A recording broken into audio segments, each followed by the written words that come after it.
lab about the time I did, 1971, 72, something like that. Well, actually, I was a little earlier than that, but Okay. the work I'm going to talk about actually is a talk that was given a little earlier this year. It was actually the 50th anniversary of the Lincoln's program with the Air Traffic Control Division. I actually started in communications first, but joined the ATC activity when it started up in 71. So anyway, well, shall we, Steve, you want to run some slides and I'll talk a little bit about what I'm going to talk about. Okay, so basically, we're going to talk about detecting of weather phenomena.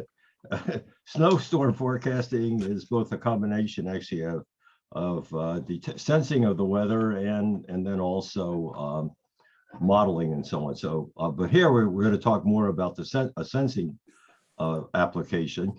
And what I'm going to do is go through the talk. At the end, if there are any questions relative to the talk, I'll answer them. And then there's a little video we'll be able to show at the end if people want to watch it. It gets into the issue of, well, suppose there's a hazard and I tell you about it. Now what happens?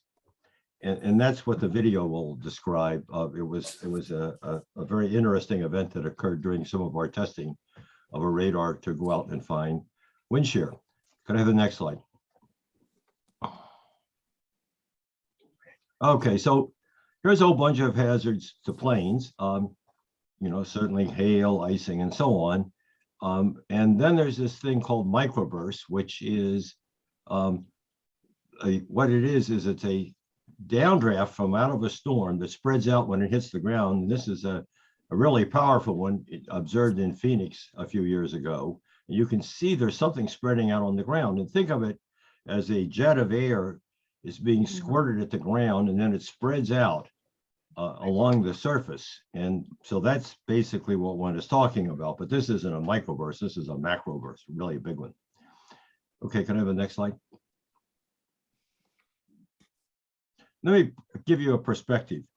The air traffic control system, really, ever since planes started flying, really carrying passengers, really is the prime focus has been air traffic control, ATC, tries to keep planes from running into each other. The pilots have the fundamental responsibility for keeping the plane safe with respect to weather.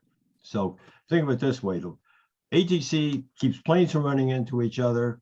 Pilots keep planes from running into bad weather. And what was going on back in the 70s, 80s, and 90s, and this had to do with, in part, with the advent of jet travel. Suddenly, there were a string of accidents that where people were generally either taking off or landing and encountered suddenly a thunderstorm and boom, down they went. And there was a lot of debate about what was going on.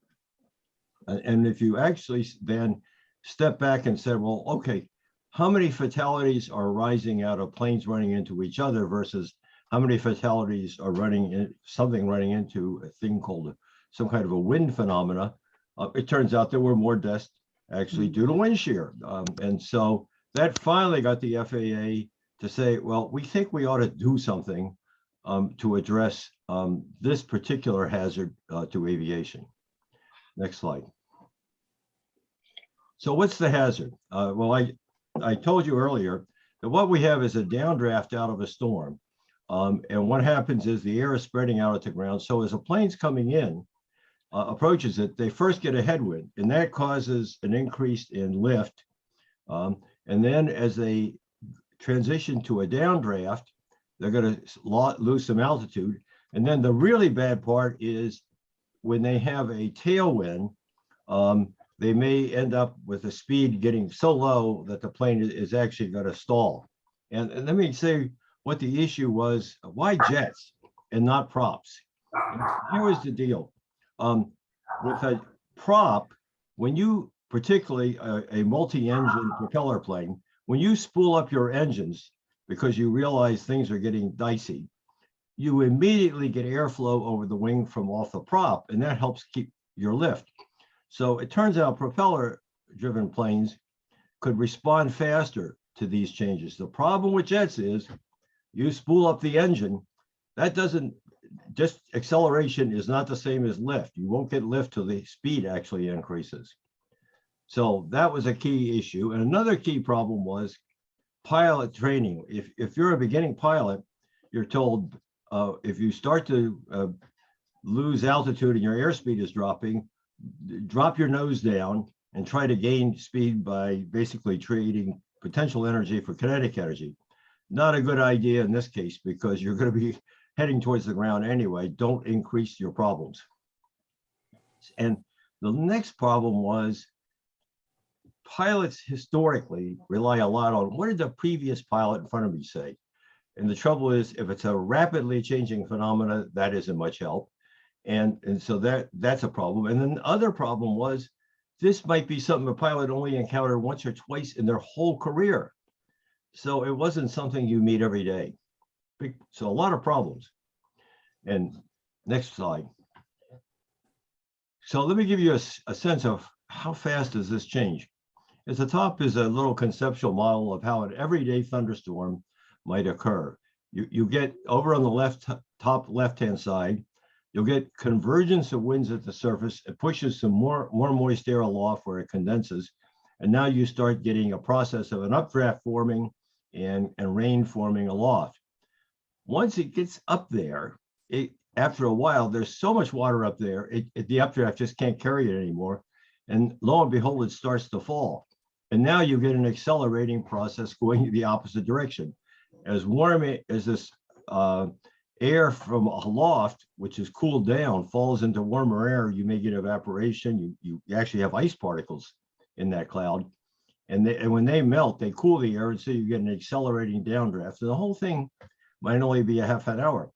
Down at the bottom is some cross sections of a storm in Orlando, where what we were doing was we were looking in the vertical plane. We picked a cell and just watched it grow. And over a 10-minute period, you can see how fast it changes. And that first bar is 15,000 feet, and the second bar is 30,000 feet. So it gives you a sense of the dynamics. And then the other issue is, where are you? Well, in Florida, for example, the air near the surface is wet. You get out into the west, say Denver is a classic example. You may have a cloud up there. It rains down into dry air. Rain falling in dry air evaporates, it's cooling, and you're going to get an accelerating downdraft from the cold air descending. So here's the problem. Very short-lived phenomena, change rapidly. Next slide. And here's what the pilot sees. On the left, that's a picture from the Orlando Tower. You can see there's a rain shaft falling down, and you can even, if you look really closely, you can see kind of rain being blown out along the surface. Over on the right, we have a Denver case. Rain is evaporating before it reaches the ground. And then if you get a picture of what's going on at the surface, you can see some dust blowing. That's all you see. You don't even know that that wind is there unless you are lucky enough to have dust blowing around. Next slide. And where does this stuff occur? Here's we didn't know when we started the program. And so it wasn't until years later when we had radars all over the place that we actually could measure how frequency is it that you'll see, how many minutes a year. Well, what you see is Orlando and Florida in general, and the whole Gulf Coast are really hotbeds. Interestingly enough, this model, we happen to run it out into Mexico just by happenstance. And you find out, oh my goodness gracious, out in Western Mexico, there's a really bad place for these things. And sure enough, there was an accident there in 2018 because the Mexicans do not have wind shear protection at their airports. The little stars show you where the US ones were. Now, here's an interesting point. When we started our program, the first place we tried an experiment was Boston. And that was because there was a radar on top of an MIT building that we could use, and you could see a pretty crummy place. And in fact, we basically didn't find any microbursts in a whole summer of running around looking for them. Next slide. Okay, so suppose I do really want to reduce accidents. what do I need to do? Well, first thing was this wasn't going to be the Meteorologist Employment Act of say 1985. The FAA was convinced that you needed to have reliable automatic detection of these. And at the time we were doing this, that didn't exist for any weather phenomena, tornadoes, whatever. So that was a problem. The next thing is, just because I detect it, I haven't prevented an accident. Now what happens? Well, you have to have procedure for air traffic control. And then what is the pilot going to do when they get it? And there was a whole string of work that went on there by some scientists out at the National Center for Atmospheric Research, ran a real-time program where they basically chained a PhD meteorologist to a Doppler display and produced real-time warnings of where microbursts were, and then radioed them to the tower as an experiment. The next thing you had to do was you had to train the pilots. What are they going to do? And so what happened was and this was, I think, exceptionally important. They produced a training aid, but the other thing that happens is a commercial airline pilot is going to have to go do flight simulation training every year. And in that training, they mix in microburst encounters, and they have to do the right thing. So you're really not relying on just going out and flying normal. You have them practice in a simulator. And then the final thing you needed to do was actually be successful in acquiring, deploying, and using these things. And it turned out, if you look back into the 1980s, 1999 to 1980, 1990, the FAA record at actually acquiring and deploying sophisticated technology was not very good. They had major programs that got started and died after about $1 billion had been put into them. So that was a big problem. And one of the things that happened in this program was there was some unusual forms of cooperation between the FAA, Lincoln, and Raytheon in particular, who was the prime contractor, to deal with the issues. So classically, you go out to buy something, we want to have a clear spec, and you're just going to build to the spec and be sure it works. In this case, it was tricky because at the very same time production was starting underway, we were still learning what the problem was. And so you had to have some means of of ongoing technology transfer feeding into Raytheon, and I'll talk a little bit about how that happened. Next slide. Okay, so what was going to happen? I go out, I detect it. Now, what happens to the data? Basically, the idea is this: you would put up love this display, an old Pixie tube display, and what happens when you are a pilot you want to land on a runway, you're going to call the tower and say, okay, here I am, I'm Lexington 123, I'm going to land on 4 right. And they are going to read out a landing clearance, and they have to give you winds. And what was going to go on in this case was they would read out your clearance, but if there was a microburst for that runway, that would appear as additional information on the line. So they would read out something like 18 left arrivals, microburst alert, expect a 30 knot loss, 2 miles final, winds are 115 knots from 160 degrees. So that was basically what was going to go on.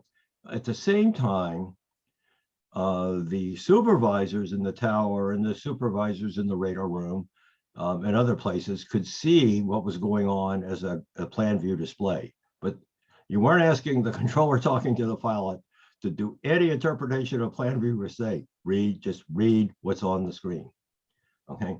And then the key thing also was the airlines. Airlines guidance to pilots was don't land or take off if you've got a microburst alert. In other words, when you hear it, don't do what you normally do. Do a go around. So how good did these things have to be? Well, the FAA wanted a probability of detection of better than 95% with a false alarm probability less than 5%. I can tell you, when we started, absolutely nobody. You couldn't detect tornadoes to that kind of reliability, and I'm not sure they still can. Next slide. Okay, let me, for those of you who may have dealt with a radar, most people who are radar people dealt with finding point targets. Weather is not the same.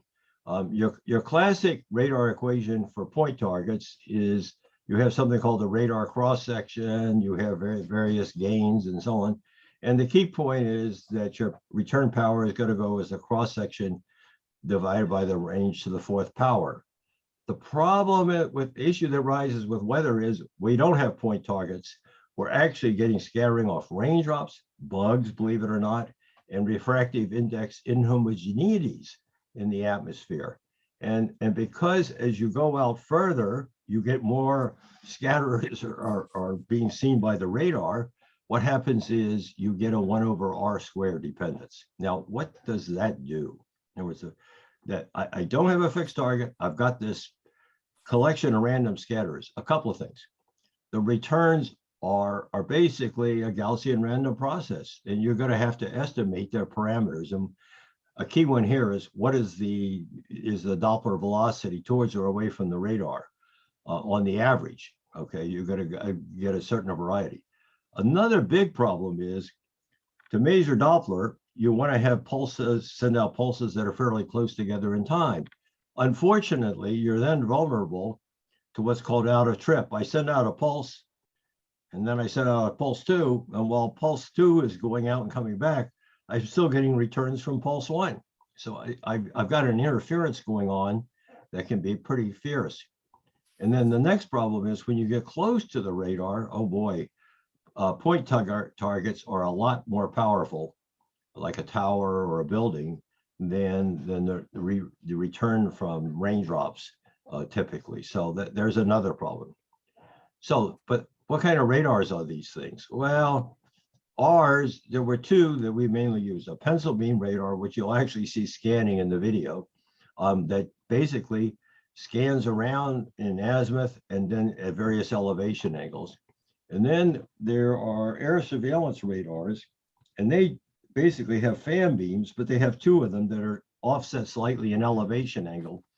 And by doing some hocus pocus with the data from the two beams, you can actually get an estimate of what the winds are down near the surface. So basically, from a radar viewpoint, nothing really strange. Next slide. But there's a lot of problems you get into on two effects. One is just what kind of a signal sequence are you going to use, given that you have to get rid of clutter and you want to measure Doppler velocity, but you don't want that out of trip weather. So that's a problem. The second problem is interference. And you have two classes of interference. So here I'm trying to detect, say, an downdraft. I may have a distant storm. I have buildings. And one of the other things that nobody told us about, but you sure found out about in a hurry, was flying clutter, like birds leaving a roost that they have been sleeping on, bats coming out of a cave, all kinds of things that were biological targets could look like a wind shear event. And how do you tackle that? And I guess the thing I would say is this: getting rid of the bats and the birds and so on, you have to have what you might call 3D information. Just because I see something at the surface doesn't necessarily mean it's a wind shear event. I better see it if there's a storm overhead, for example, is a powerful way to get rid of a lot of these false alarms, because otherwise you just will not do it. Next slide. Okay, so here's what the features of a typical system were. They classically, weather sensing, if you have to deal with heavy rain, you want to be at lower frequencies. The ones you see on TV from the National Weather Service are typically at S-band, but we couldn't get a frequency allocation at S-band. It's a very popular band. And so we had to go to C-band, about a half degree bandwidth, pretty conventional power, range resolution, nothing very exciting at the radar end. The biggest issues were going to be, what were your image processing and how did you actually decide what radar frequency pulse interval? And it turns out one of the things we did in that system was go out and measure what's out there at long range first. And then based on that, we would, when we know where we are really interested in measuring, and then deal with out of trip weather as much as we could by picking pulse frequency so that you don't have troubles with out of trip weather, because out of trip weather can kill you right off the bat. Next slide. Okay, so then here's something that usual radar engineers don't have to deal with: pattern recognition. I mean, what you see here is on the left is the surface reflectivity from some storms that produced a pretty significant microburst at the Denver Stapleton Airport. And on the right shows the Doppler imagery that you were going to have to analyze to find it. And the way it's coded is the greens and the blues are is where the winds are blowing towards the radar, and the yellows and the browns and the reds are moving it away. So if you think of a downdraft hitting the air right where the red box is in the middle, and then the wind spread out, that's a classic pattern that you're going to look for. But you can see this stuff is noisy as heck. So that was a huge task, was trying to come up with image processing that could reliably find those signatures. And as you can see on the left-hand side, the reflectivities associated with that on this event were light rain, nothing that would say to a pilot you can't land. Next slide. And so here's the kind of processing that evolved. And basically you're looking for various things down at the surface, you're correlating them with what's going on above. There were things that could indicate that you might have a microburst. For example, I could see that the center of the storm, the core, was descending, which is a precursor, and that would come an alert. And one of our big challenges, actually, when we were first doing this, is the computers at that time were, oh boy, that was brutal. We were just getting to the start of workstations. And so we had to have a whole phalanx of, say, Sun workstations. So like almost like every little box you see there had one or two workstations chugging away on it to just try to keep up. Next slide. So how, when you go out to try to find this sort of stuff, how do you know what's actually going on in the atmosphere? And I just wanted to give you a perspective of what's the magnitude of the process. Down to the bottom center, you can see a thing called prototype TDR. What happened there was, as we were going to move around the country, and so we had an inflatable radome that made it easier to move, and you could take the antenna apart and take it someplace, and that was fine at Denver and Memphis and Huntsville and Denver and Kansas City. We could find pretty good sites where there were no trees nearby. We got down to Orlando, we could not find there were too many trees. So we actually had to build a 65-foot high concrete structure and then put the inflatable radome on top of that. Interestingly, when we quit testing and took the radar off the top, the FAA said, "Oh, we're going to use it for a storage building. It's really good. It'll take any hurricane that comes by." But the other thing you had to do was, how do I know that you've actually detected a microburst? So you need some other radars out there to detect it. And you can see in this picture, there's one on the upper left and one on the right. And the issue there was that a Doppler effect is just velocity towards or away from the radar. And you didn't know that, well, maybe there could be stronger winds off in a direction that you're not sensing. So you need more radars. Second, you need big many surface anemometers, because maybe the radars missed something. So this just shows you sort of what a well-equipped test is if you really care about measuring weather phenomena. You're going to come out with a lot of sensors. Next slide. So anyway, I'll just give you a perspective. We started up first once we gave up on Boston and went to Memphis and then Huntsville, did 2 testing in Denver, and then this video will show, it has to do with that operational success that occurred in 1988, where there were 4 planes on final approach, and the wind changes got as high as 70 knots. And given that the airspeed margin is only 20 knots, you can see these people would have been in significant trouble if we had not been there to provide them. And that's the video will show. We then finally were able to get a C-band transmitter. That had been a problem. It took us several years to actually get one. Then what happened was interesting. Raytheon was given the responsibility for deciding how to accomplish Doppler estimation and clutter filtering, but they actually didn't have a system to use. It's 10:30. And so what happened was when they took out the first thing we did was we let the Raytheon people use the Lincoln radar to test out their ideas. And then when they brought in a production TDWR, we turned off our test bed, but that a lot of testing then continued. And the next thing that happened also was we started realizing there were things that took more than a radar.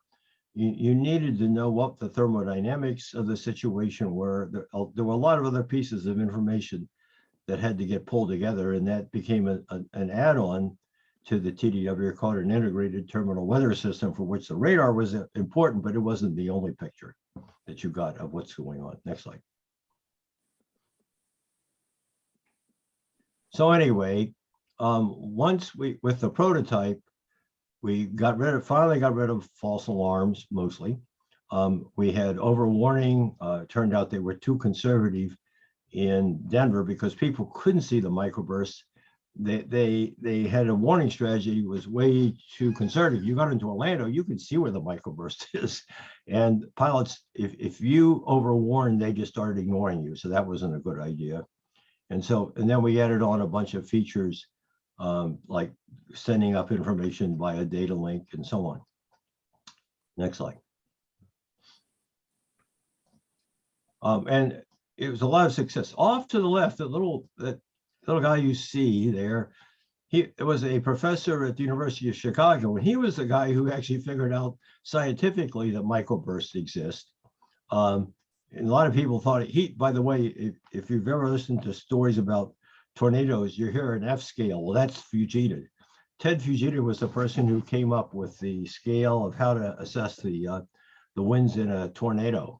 And it was as an outgrowth of his field work, looking at some of these events. He noticed that he in cornfields, he would see the way corn got blown down didn't correspond to a tornado, which is kind of a circle. It was the corn was blown away as if somebody had squirted a jet of air at the cornfield right down on it and just knocked off the corn stalks. And out of that, he concluded that was what was causing the accidents. And a lot of the people in the scientific community at that time didn't believe him at all. They thought he was really off.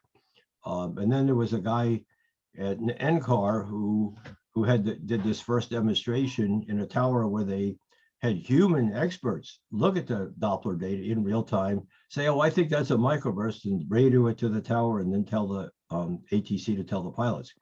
Alan Frazier of Raytheon was willing to take an experiment, on trying to get success in the procurement, in the actual deployment, as opposed to just financial success for Raytheon by agreeing to work really closely with us and accept changes that had to go in as we learn more. Orlando, we worked a lot with Tower and Tracon. I mean, our people at the test facility were always over at the Tower and Tracon talking to them, and they made a huge difference, as well as some people at the FEA. Down on the left, you get a sense of the Lincoln team, and sometimes we even had our field sites had cows at them and all kinds of things. And finally, it turns out, so what happens after, Lincoln did R&D, Raytheon built it, then what happens? Well, it turns out the FAA has a group out at Oak City, and they have to deal with current care and feeding, because to be frank, we tested at 5 locations. These radars are at 45 locations. Not every problem was solved when we went to production. Next slide. So here's where the TDWs are at this time. Could I have the next slide? So what happens? Well, it turns out they're going to, they were going to replace it with a phased array radar, but now it's turned out that's not so easy. There are a lot of issues that arose with the phased array radar.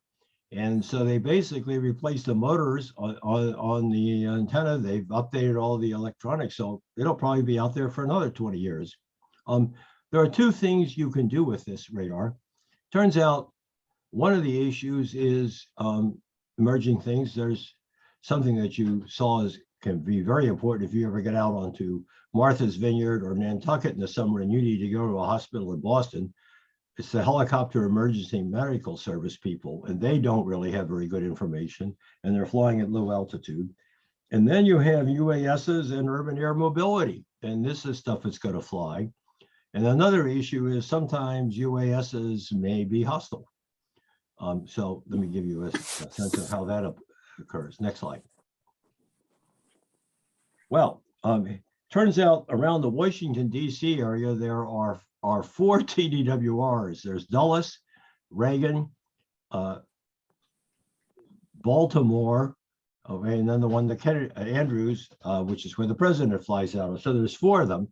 And by combining the data from those and an X-ray, you can actually know what the wind field is over the whole Washington metropolitan area very, very well. And that's a big help if you're trying to run helicopters and urban air mobility and UASs. Next slide.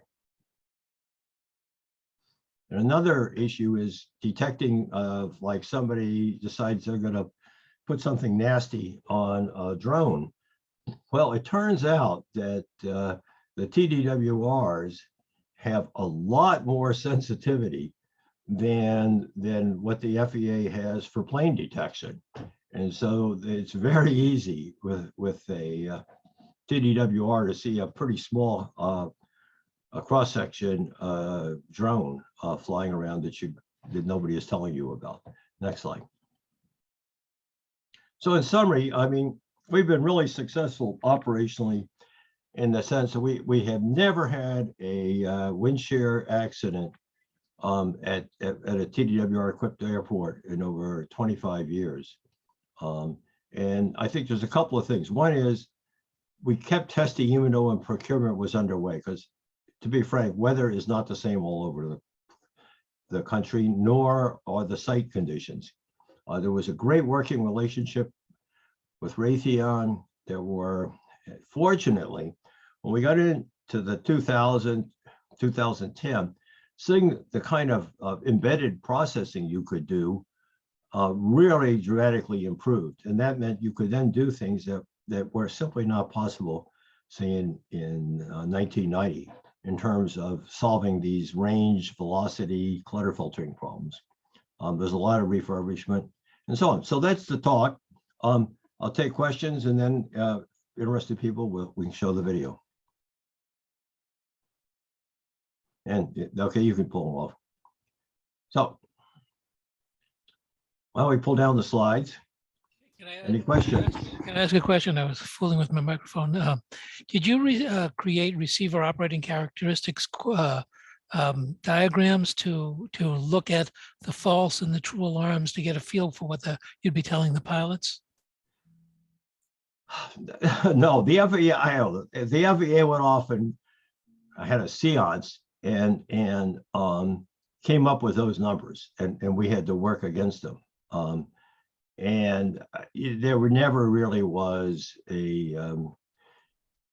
any what I would call any careful thing. Remember, this was the FAA had never provided warnings of this type previously. Okay. And, that's true, but radar was invented in World War II, and yeah, I know. If you're looking for incoming aircraft, you'll accept a lot of false alarms because you want to get every one of those incoming planes that are coming in.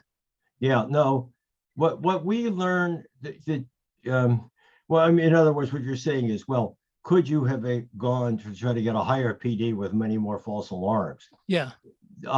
Well, we had an ad hoc experiment of that down in Orlando. And the issue in Orlando, actually, it wasn't the issue of did you detect the microburst? We detected the microburst. Remember now, the microburst is something that exists out in a certain spatial region.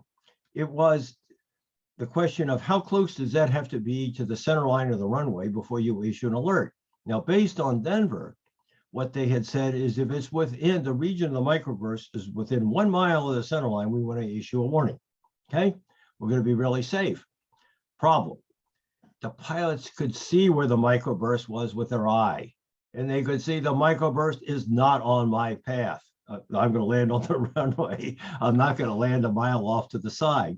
And they started ignoring the warnings. Okay, because you have to understand, here's the deal from a pilot's viewpoint. If I'm pretty sure that's not going to be a hazard. I can see where the wind is from the way what's being blown around. I agree, there's something over there. It's not on my way. If I go around, they may shut down the goddamn runway, and then I'll end up diverting to Tampa or something. It's going to be a big mess. And I'm pretty convinced it's a very safe situation. They were right. And so what you basically had to do was change the criteria because what happened is the word spread that this thing overwarns, and then people started ignoring it, and that wasn't what you wanted. Now, this is always this is a complicated field to do, because you sure didn't want to have an accident. But at the same point, if people are ignoring your warnings, you don't have a viable system either. Hey, Jim, Jim, I'm curious about the cross-section of these microbursts. How much variation in cross-section of the velocity of the particles is tolerated? Well, I mean, How do you the variability is huge. I mean, if you have a microburst coming down in heavy rain, you got big droplets. You could easily have a cross-section that was 50 dB higher than you're going to get out of those Denver microbursts where the raindrops have evaporated. And you basically, what you're getting as a reflection is blowing dust, bugs, and variability in the temperature, humidity, the refractive index of the air. And everybody says, well, Christ, we don't want to rely on bugs. You don't have an alternative. The bugs are what you're seeing. Ken has a question.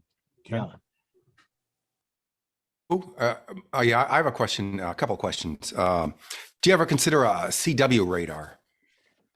The problem with CW radars is that they're great at velocity, but they're pretty lousy at range resolution, and so that's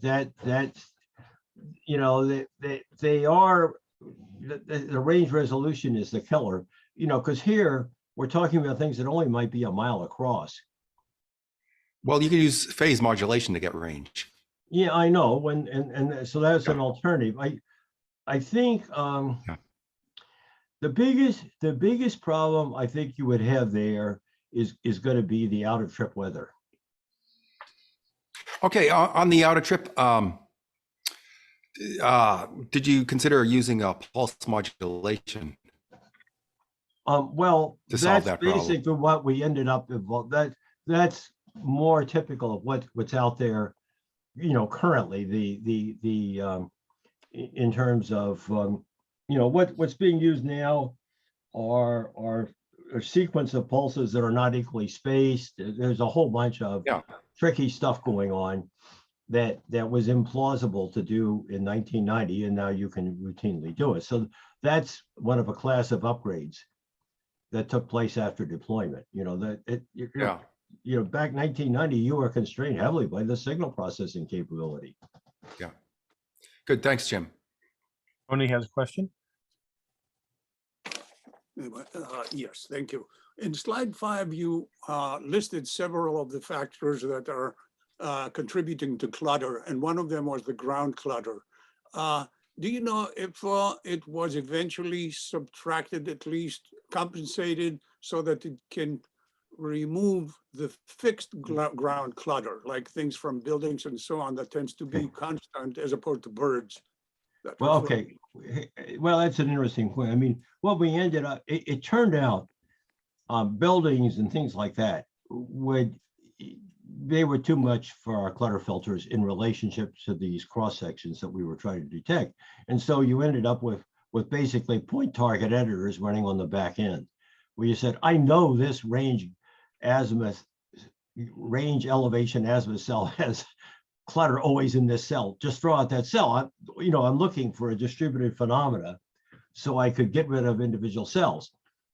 And the one that actually was a harder problem was trees, because when the wind is blowing, the damn tree branches are waving and so on. And so it wasn't, the width of the clutter got higher. And that was, again, a situation where you fundamentally had to go in and put in some kind of a point target editor on a whole bunch of cells based on your practical experience there, because you could go out on a day when it was windy with no storms, and you could easily find out where your breakthrough problems were.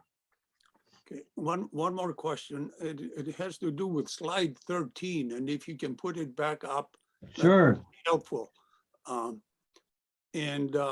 I noticed that in the little red roams that you had drawn to identify the areas where there were some wind shears, they all, in the right-hand side, photo, all of them tended to be in areas where you had an abrupt gradient between the orange and the blue-green regions. Well, yeah, but look at the middle one.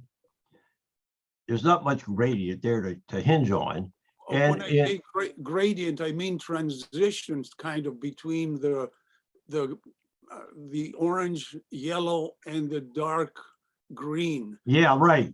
I didn't know what is that attributable to? Oh, that's where the downdraft is. Think of you're looking at the horizontal, right? Yeah, I'm looking at on the right-hand side. Yes. Yeah, no. But I want you to think what's going on physically. One of the characteristics of some of these events in Denver was the storm, the parent storm. Remember, what's going on is I have a parent storm, and it's got some reflectivity, rain aloft with some maybe ice particles. And in Denver, a classic problem is this. You have the mountains off to the west of the airport, off to the west of the city in the airport. Yep. And what happens is you get a lot more rain and snow, precipitation up in those mountains than you get down in the city of Denver. Okay. And in particular, in the spring, what would happen is you've got melting snow up on the mountains, and it's dry and it's warm and dry down in the city. Well, that melting snow would up at 14,000 feet, 13,000 feet, when it starts melting, you're going to get storms developing up over the mountains, and then they drift out over Denver. And they're not circular. They tend to be somewhat elongated. And then so that the rain, think of the rain coming down, it's not a circular shaft, it's more elongated. And so all this rain falls down, and when it gets into that dry air underneath the cloud, the rain's going to start evaporating. And what that does is it cools the local air, and so you get an accelerating downdraft. You've got cold air sinking. The air is cold relative to the surrounding air. It's sinking. So it's something that's more like a little line. Yes, I understand. Now think of it, I gave you an example of a hose that was circular, but now imagine sort of a hose, but it's elongated in one direction. And that's what's squirting at the ground. And you can't see the downdraft. It's at right angles to your radar. What you see is the wind spreading out at the surface. And so you've got these little lines of shear, and that transition is where the downdraft is, but you can't see the downdraft because it's got zero velocity, Doppler velocity. Thank you. It's something like, Jim, is it something like the wind comes down like this, it hits the ground and it goes off to the side? Right, and what you can— And when you have the radar coming in from here, it sees the wind that's coming this way. That's right, it only sees the horizontal winds, it doesn't see what's coming down vertically. So that's a challenge, and it was a big problem. You can imagine a lot of work went into trying to figure out how you make sense out of these images, because you can as you see, there's an enormous amount of variability. Has artificial intelligence been used to see if they can get any more out of those pictures? Well, I mean, Good I think this stuff, there was, I mean, we had stuff called machine intelligence, but it wasn't the kind of training that you would view as contemporary, you know, AI training. But there were some people doing image processing that did things like functional templates, and there was a lot more sophisticated image processing for that time. I mean, but it wasn't the sort of thing you would do now with neural nets and so on. And nobody, I don't know what the state of the art is now with tornadoes. I think with respect to microbursts, the belief is we're doing very well. We don't have an operational problem, so there really hasn't been much R&D on, well, if we came back and trained this with today's technology, would it be that much better?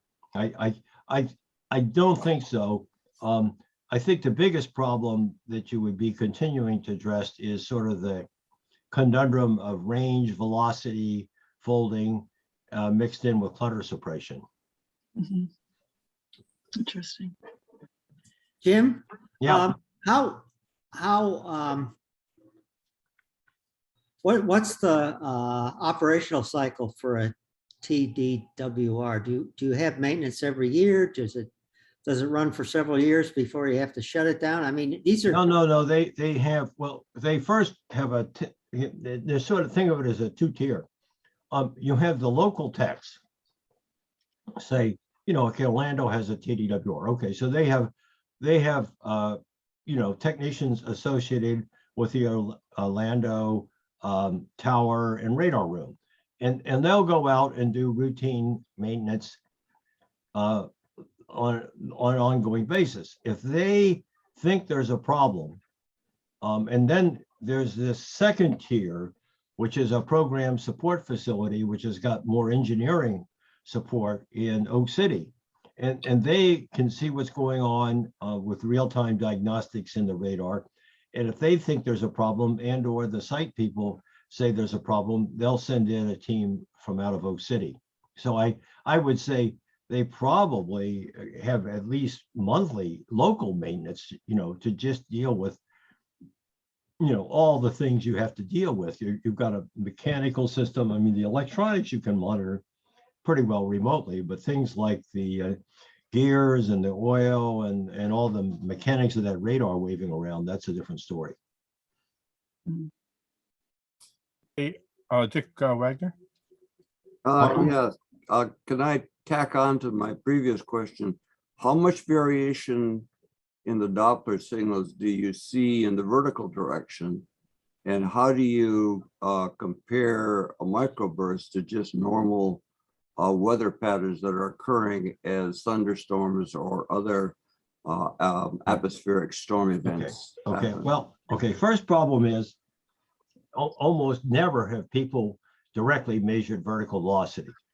Okay. What they typically do is if you go out, as I indicated with my little picture of Orlando with all the sites, if you have a network of say 3 radars, all measuring, each measuring Doppler velocity, there's a region there where you can get the true horizontal velocity very well, right? In other words, I'll get the pattern of horizontal velocities in both directions. And then invoking mass continuity, you can infer the vertical velocity, okay? So that's the standard way that meteorologists figure out how to measure the velocity components that you can't measure in a practical sense with the radar. I mean, you know, trying to have an upward pointing radar and have a cell come right over you is a pretty discouraging prospect. Yeah, So, but I'm thinking more in terms of the actual horizontal Doppler signals that you're getting at different heights, at different vertical positions. oh, the vertical variability of wind. Yeah. Okay, well, yeah, there were a bunch of tests, scientific tests, and remember when I showed you that little vertical scan cut through some cells? we got the velocity data. You can measure the height of the outflow. Okay, and you know, outflow heights will be numbers like 300 meters up to maybe a kilometer.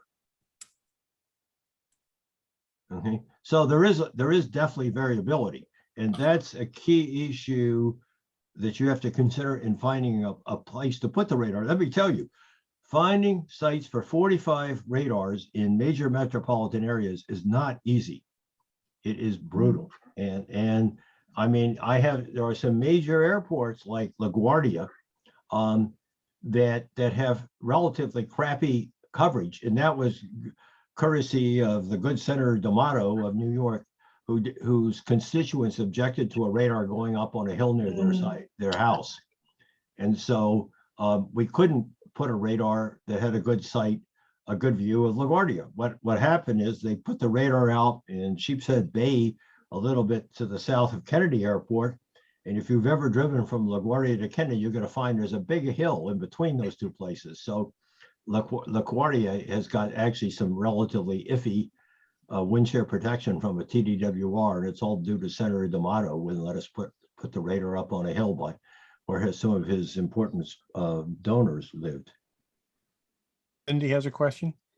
Yes, Jim, I know that there are many airports in the world. I wanted to ask you if you think that there are some that would really benefit or really should have TDWR equipment because they present a huge challenge to international pilots. Well, I mean, certainly I would say there's those airports in Mexico in that area that was flagged. That would be a case. And I mean, there have been accidents in places like Indonesia and so on. I was thinking of Indonesia, exactly. That's right. So or Nepal. Yeah. Now let me say this: the Koreans and the Japanese. The Koreans have some TDWRs, and the Japanese keep going back and forth on it. Okay, it turns out for a lot of these places, a TDWR might not be the best answer considering their economics, but they do definitely generally have an air surveillance radar. The air surveillance radar add-on that Lincoln developed, because in addition to the 45 TDWR airports, there's another 30 or 40 airports in the U.S. for which they have an air surveillance radar, and we figured out a way to make that do a decent job of detecting wind shear, and so that would be a help. And it's more just working with these places. The difficulty you get into is this, and boy, this was in spades when we started. The National Weather Service's doctrine is the radars they have, the NexRads, are basically just as a tool for the forecaster. What really counts is the forecaster. So they never quite invest that much money to build a good automated detection of anything. And the only idea is it's just there as a guide to get the human to go take a look, as opposed to creating fully automatic warnings. And you know, you can see that as an unfortunate element of tornadoes. Instead of automatically finding tornadoes and using all the infrastructure you have for effective communication, it hinges on the local meteorologist watching, and it's a clear-cut case. So that's another whole issue. You go into these countries, and you know they have this doctrine that, well, the radars, it's all going to come out of some human doing it, as opposed to it's going to be automated and let's just do it well.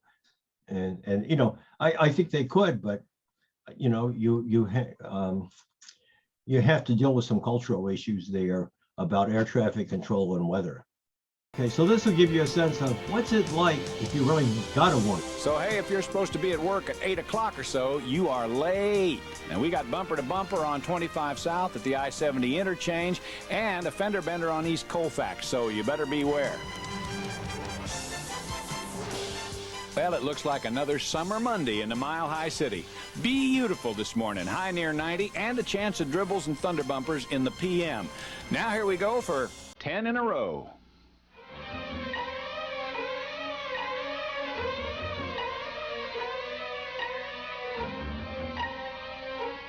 It was a beautiful morning, and for most residents of Denver, it was starting out pretty much like any other July day.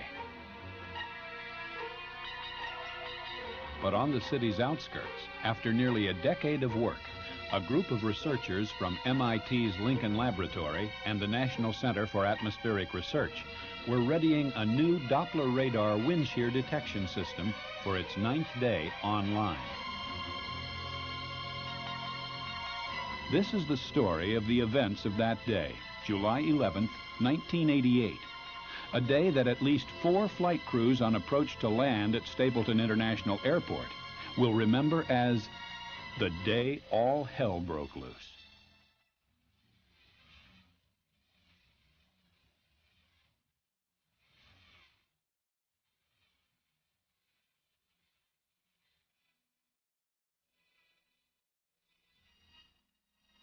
Where to start the story?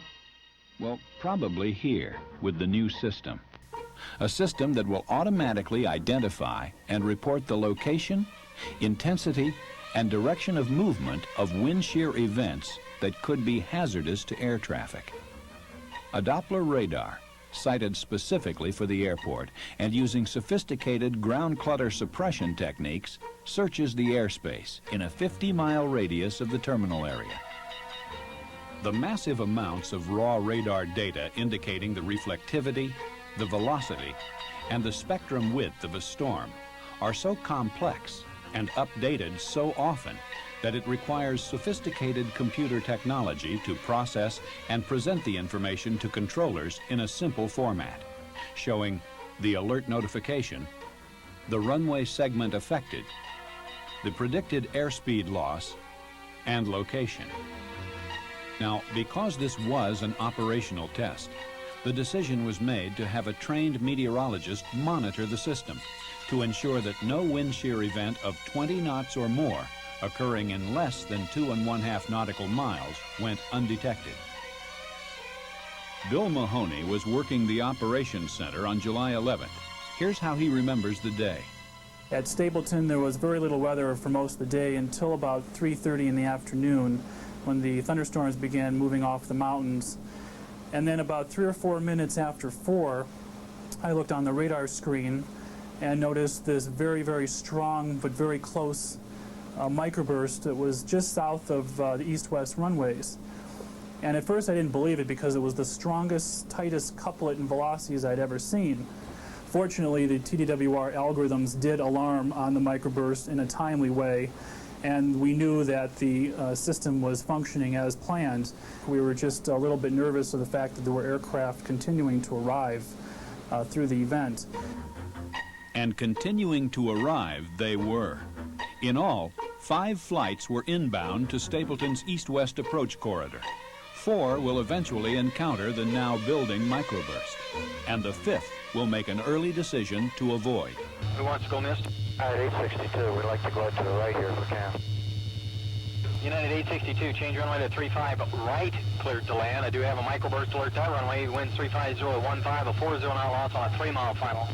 We don't want to make any approach. We'd like to go out and hold somewhere until you stop getting the microburst alerts.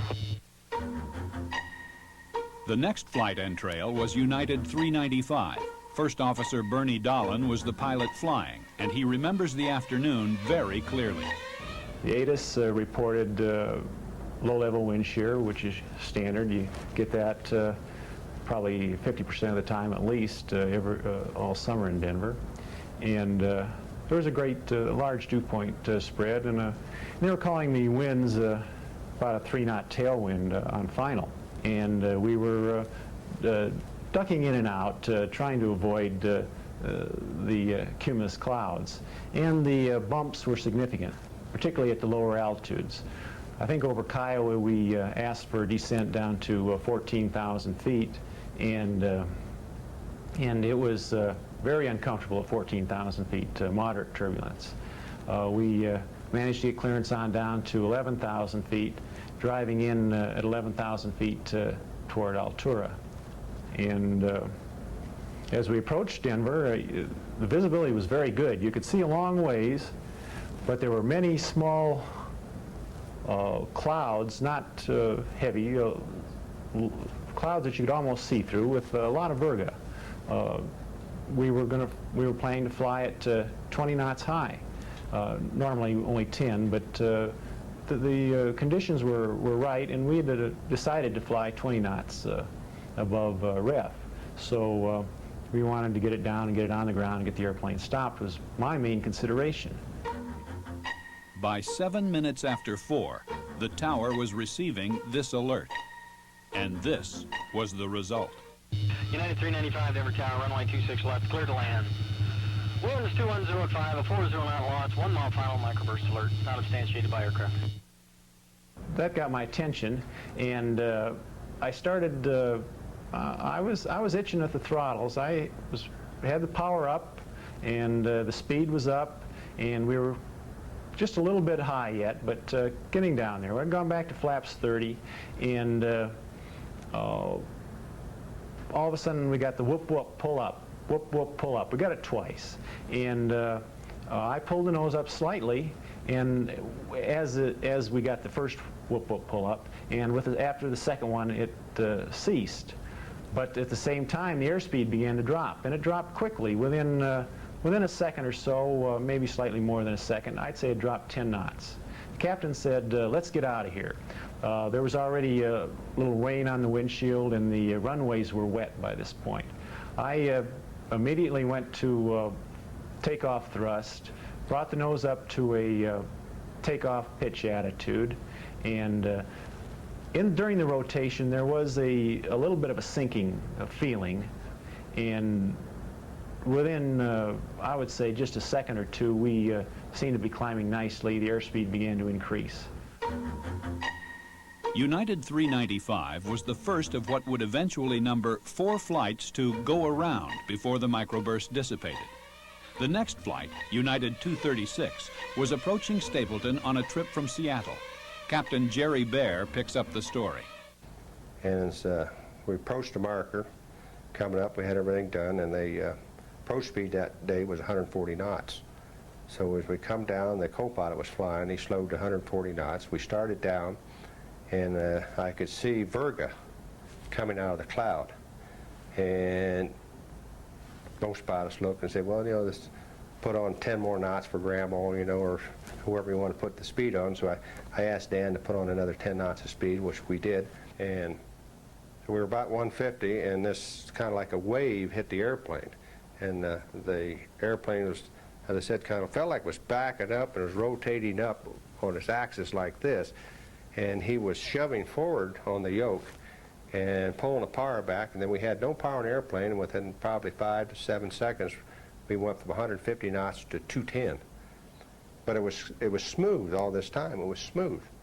And then you get that, well, it's going to end shortly, and that's when I told the co-pilot better to get full power. We're going around.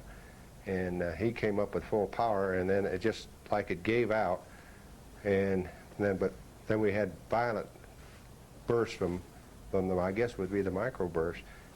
But lining up with 26 left, it would take the airplane and move it sideways, maybe 200 feet. It just boom, sideways this way we'd go sideways, and we're going up and down, you know, constantly going up. You know, the nose is up. We're on a kind of go-around attitude. I could see the ground. And I would guess we were 500 feet above the ground. We maybe lost 400 or 500 foot coming out, washing out of the thing.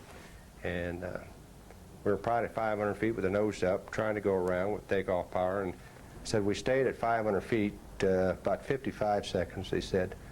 And I said we should have been climbing probably 4,000 foot rate, but we weren't going anywhere. So, and this thing had the death grip on us to take us on through, you know. And as we got to the east or the west part of the field, we kind of flew out of it and went around, you know. By this time, United Flight 949 had crossed the Kiowa Fix and was being vectored by air traffic control toward 26 left, a path that would place it on a collision course with the still growing microburst. Hi, Tower United 949's marker inbound. All right, 949, call flight 0, Sunday Heavy DC-8 is going around ahead. Microburst alert. Threshold wind 0903. Expect a 70 knot loss on a 3-mile final. And like the preceding flights, United 949 would make the decision to go around. But that isn't the end of the story. The final flight to be effected was United Airlines Flight 305 inbound from Des Moines. Captain Bill Dudgeon was flying. We turned base leg, And somewhere on base leg or just about final, I looked over and noticed an aircraft on low final 26 left, which was executing a go-around. We hadn't heard anything to this point. We hadn't heard anything, as it turned out, of the other 3 or 4 airplanes that had gone around ahead of us. But he was going around, he was turning south, and we didn't know why, but it was another good cue that something was not quite right. And about that time, we switched over to tower frequency, and they told us, said Roger, at 305, I think he said something about a microburst or something, an alert. The wind was so-and-so, and expect or been reported an 80-knot loss. Clear to, I thought he said clear to land. And we looked at each other, co-pilot and I, in kind of disbelief. And we didn't say anything. We just keyed the mic and said, would you repeat that? Did you mean 8-knot loss or something like that? Because we understood it to mean 8 knots. It couldn't be 80 knots.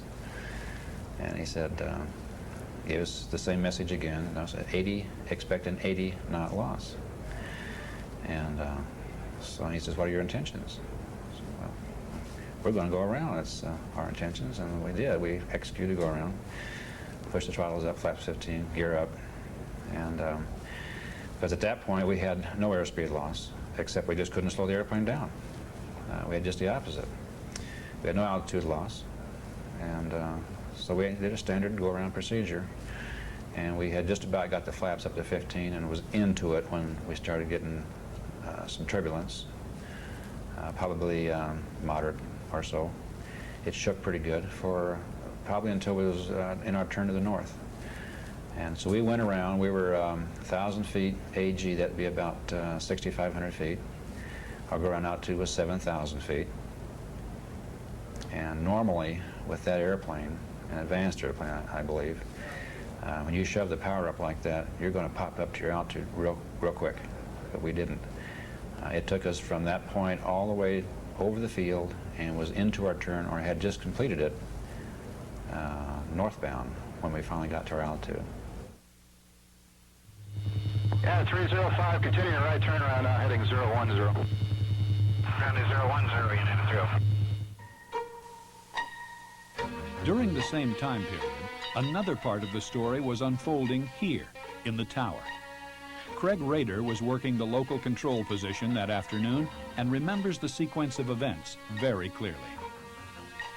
I remember relieving the controller. At that point, there was already microburst information on the CRT that was already beginning at that point during the position relief briefing.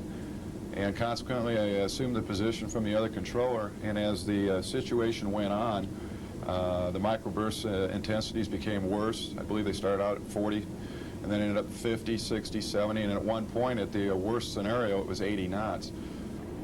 The next few airplanes after that, to me, just as judgment, as a controller judgment, I issued the information to the pilot, issued the wind, the microburst alert, and it came down to a point where it was like, advise your intentions. What would you want to continue the approach or not?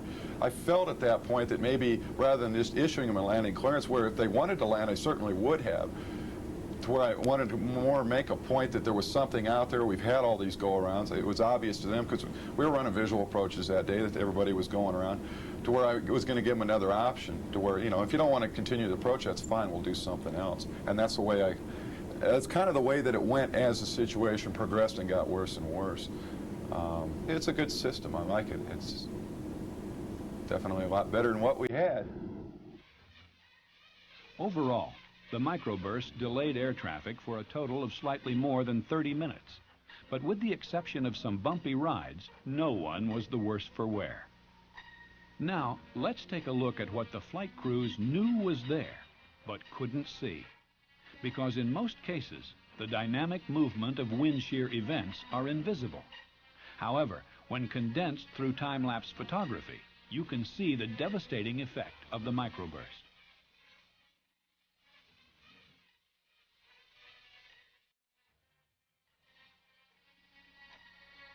And now, another look at the same microburst.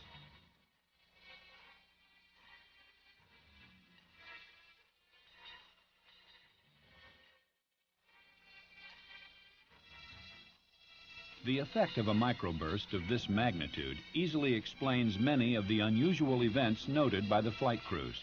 Because as an airplane enters the headwind segment of a microburst, it will encounter a significant increase in airspeed, followed by a downdraft. And then a rapid decrease in airspeed as the plane enters the tailwind segment of the wind shear. In most cases, the way the system detected the microburst and the reactions of the controllers and flight crews would have been considered a tremendous success. But since this was a test, each facet of the operation was evaluated very critically. NCAR's Dr. John McCarthy recounts the evaluation team's conclusions. After the July 11th incident, we took a very hard look at how well the system really operated. And I got to tell you that the results of that examination were tremendously exciting. The system worked as good as we could have possibly have wanted. The system was able to detect and identify this rapidly developing, very severe microburst. It produced timely warnings to controllers who passed it on to pilots. And as a result of that, the FAA has made a decision to go out and get a bunch of these radars and put them at the nation's airports. So that in the next few years, starting in '90 and extending a couple of years, most of the major airports in this country are going to have a terminal Doppler weather radar system. Now, in any new program, there's good news and there's some bad news. And the bad news is important to us because I have to say that we learned more in 10 minutes than we could have learned in all of the research programs put together in terms of the operational impact of this system. For example, in all of our work in wind shear, we found that so often in these accidents, some flight crew has encountered a severe wind shear, but did not in fact report it on air traffic control frequency. Same thing happened on July 11th. We didn't get a wind shear pilot report into ATC. Now, flight crews are very busy when they're on approach, but it's so important that if you encounter a severe wind shear, get that word out to air traffic control so that others have the benefit of knowing about that severe wind shear. To sum things up, the system did detect and report the microburst, and the alerts were valid and timely. So the system's hardware and software functioned well. But a possible problem with the microburst alert information transfer to the flight deck was identified and is currently being examined. However, the decisions of all 5 crews to go around may be the most important lesson of the afternoon, because they graphically illustrate the critical importance of making an early avoidance decision. So, all in all, I guess you could say things went very well on that July day that all hell broke loose.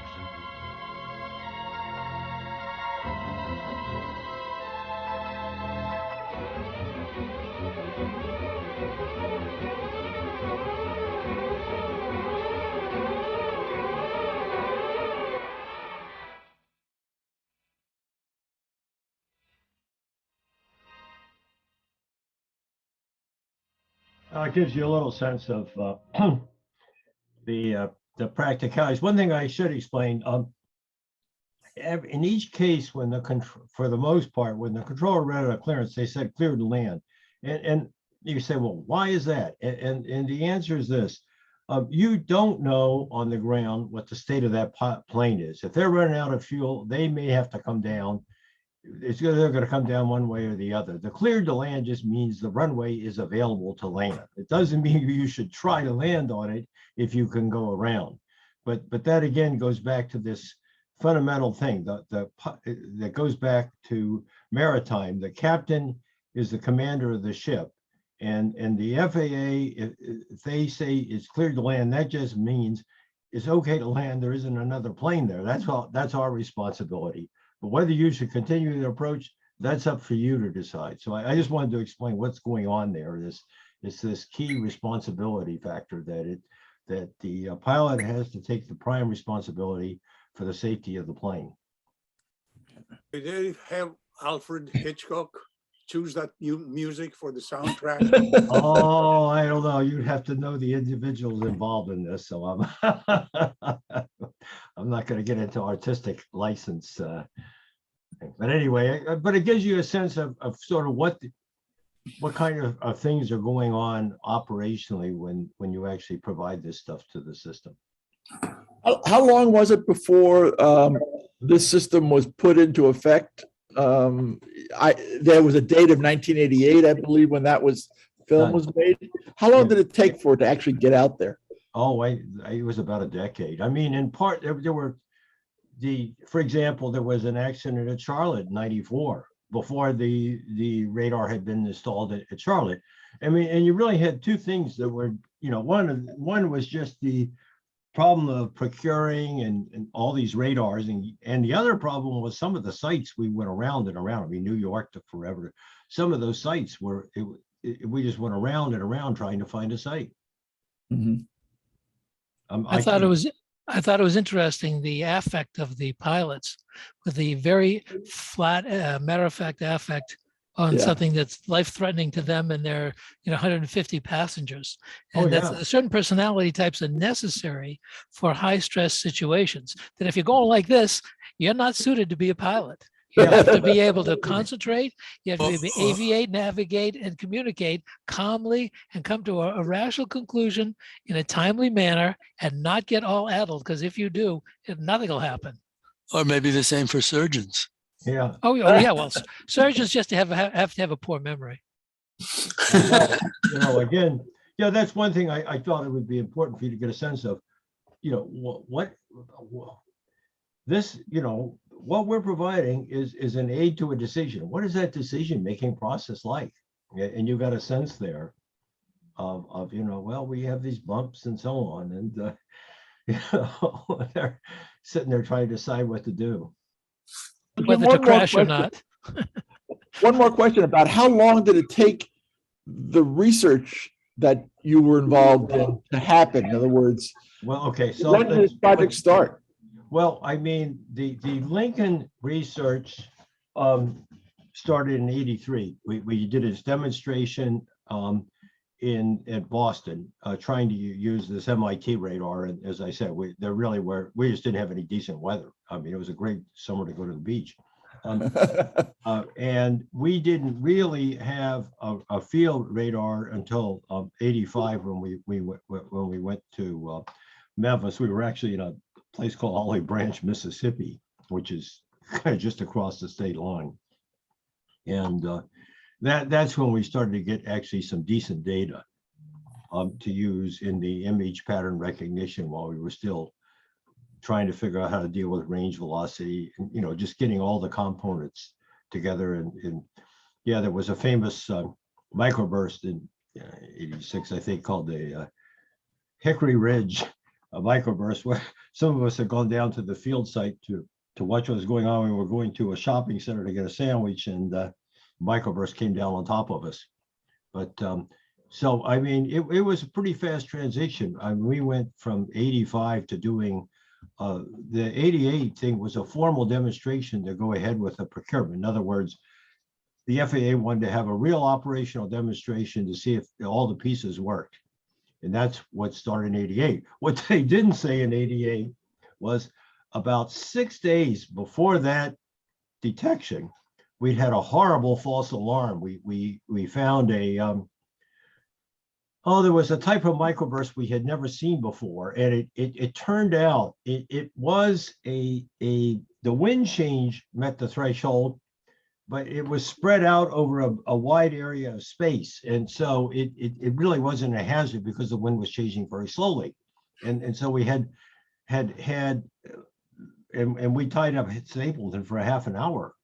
I mean, and they were a valid statement about the wind change, but it wasn't a hazard. It wasn't hazardous because it was so slow, and so as a consequence, we had to make some emergency software changes. So boy, it was really, I know of very few, R&D programs that were operating under that kind of pressure. Right. Maybe a better title for that video would have been "The Sky is Actually Falling." Well, whatever. I'm sorry, this might have come up. I had to tune out just for a few minutes for something else, but for the computer people on the line, kind of macabre intersection with the computer industry is, of course, Don Estridge from IBM, who led the Skunk Works team that built the original IBM PC. He was killed in a plane crash in Dallas in 1985. Yeah. That it was hit by a microburst. Yeah, that's And right. He and his That- wife Yeah. and others. I don't know if that came up, but Oh yeah, I mentioned that test, but there's another whole interesting story tied to that. In '85, we had our test bed out there. We were testing, and the FAA had a process for deciding whether you should go ahead with major procurements. And basically, somebody wrote up had a piece of paper and said, we think we need this following capability.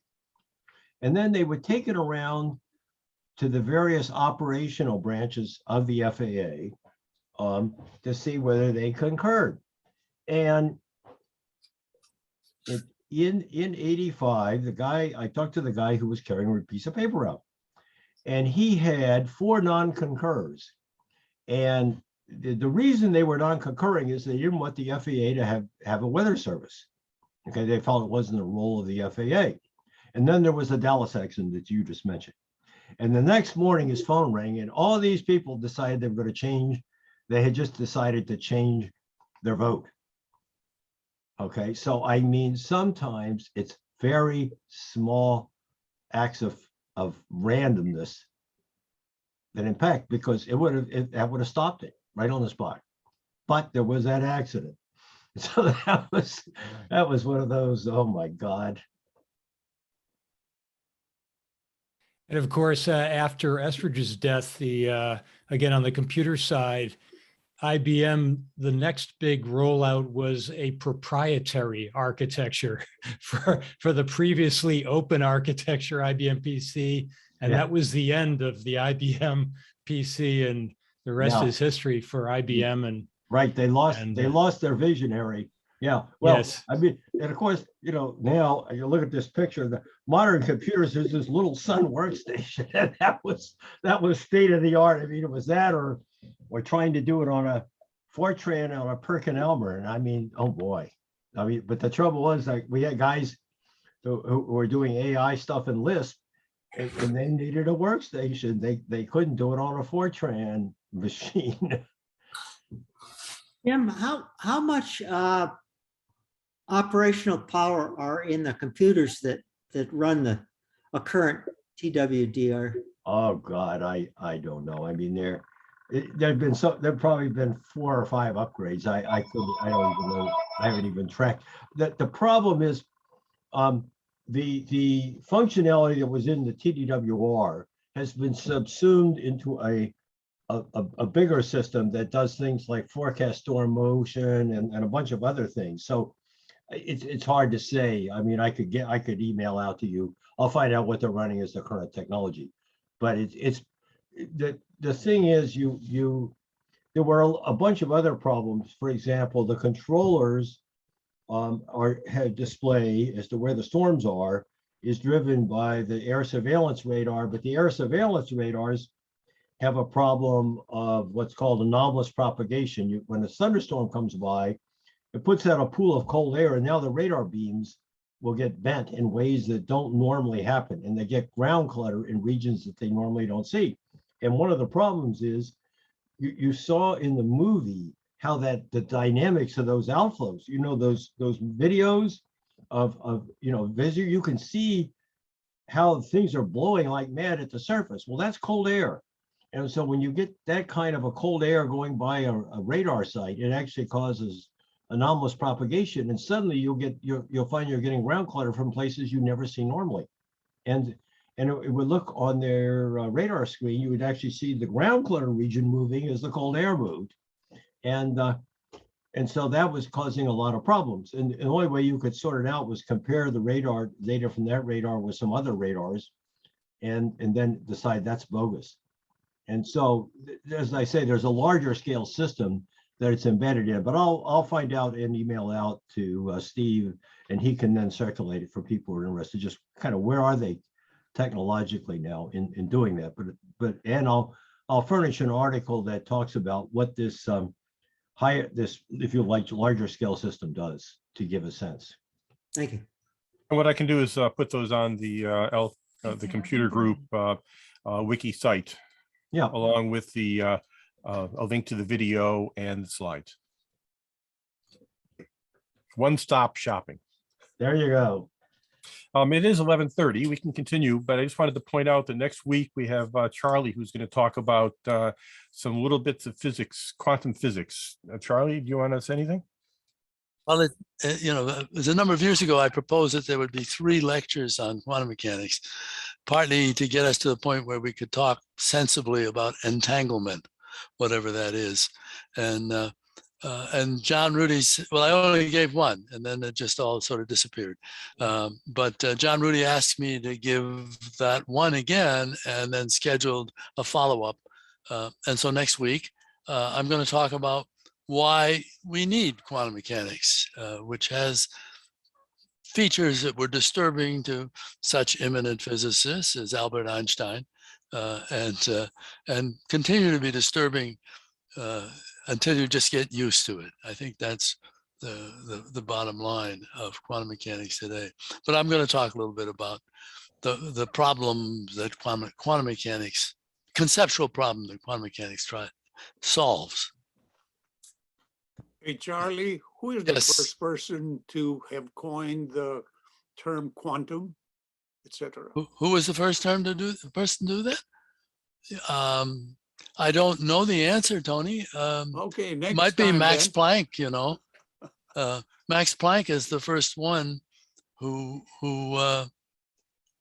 says you can only explain black body radiation from a hot body if the electromagnetic radiation comes out in chunks. And of course, nobody's going to call it a chunk. That's not dignified enough. So we call it a quantum. So that's the first thing that you have to do as homework, to find out who was the one. I have to do his homework? No, you have to do it as homework. I already did this homework, and it was Max Planck. Okay. Thank you very much, Bob.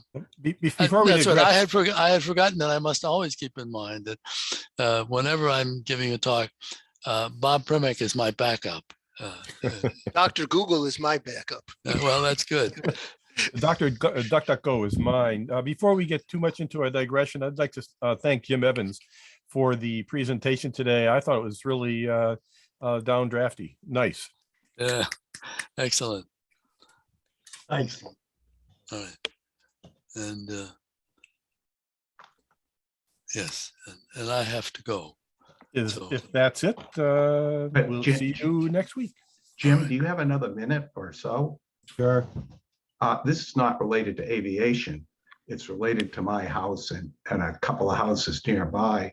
Yeah. I once was driving home through a torrential downpour, came into my house, and it was still raining, and as hard inside as outside. And part of my roof was blown off.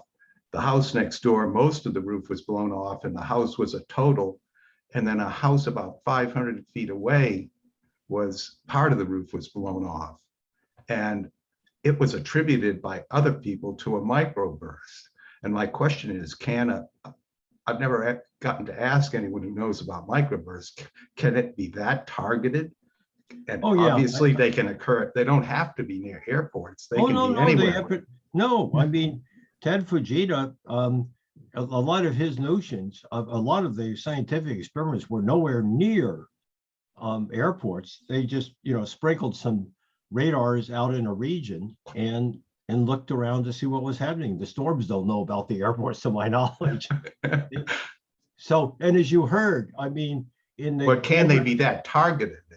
Oh yeah, I mean, the things may only be a mile across, so you'll get a lot of very strong local variations. Oh no, there's a book by Ted Fujita called The Microburst, and you see pictures of things being blown down in cornfields, and it's a very localized region, and stuff just a little bit away. The corn is perfectly okay, and then right in the middle of the field, boy, it's flattened, and it's flattened just as you would expect from that model I put forth of, I think, of a jet of air hitting the ground. Okay, so that probably was the right answer to how It could have been a very short-lived tornado. Yeah, we get EF0 tornadoes around here. I used to live in Chicago. We used to get a lot more of the longer path more severe tornadoes. Well, the difference is, look, a tornado is a strong updraft. You can get a very short-lived. I mean, there have been tornadoes. There was a tornado in Worcester many years ago. So I mean, you can get little short-lived tornadoes in New England. Yes, okay, but you can also get microbursts in New England. They're just not very common. Yeah. Again, when I lived in Chicago, we would get a lot more microbursts and also these derechos, which would rain in a straight line. Yeah, well, real strong winds. I mean, yeah, classically, I'm like, if you've been watching evening news recently, there have been a lot of squall lines kind of moving across the country, coming out of the Midwest and the southeast up towards New England. And those storm systems, squall lines, classically have updrafts and downdrafts. And look, you all have been out at times, say having a picnic or something, you hear thunder and then you feel a cold wind blowing, and that's a downdraft. That's a downdraft out of a storm. Okay. Yeah. And so, I mean, and that's called, for things like squall lines, that's called the gust front. So, I mean, everybody who's ever been out on a summer day when thunderstorms come by has felt that cold wind, and that's part and parcel. It's just that in some cases, the outflows are very stronger and much more localized. Most of them are pretty weak. Okay, well, thanks all.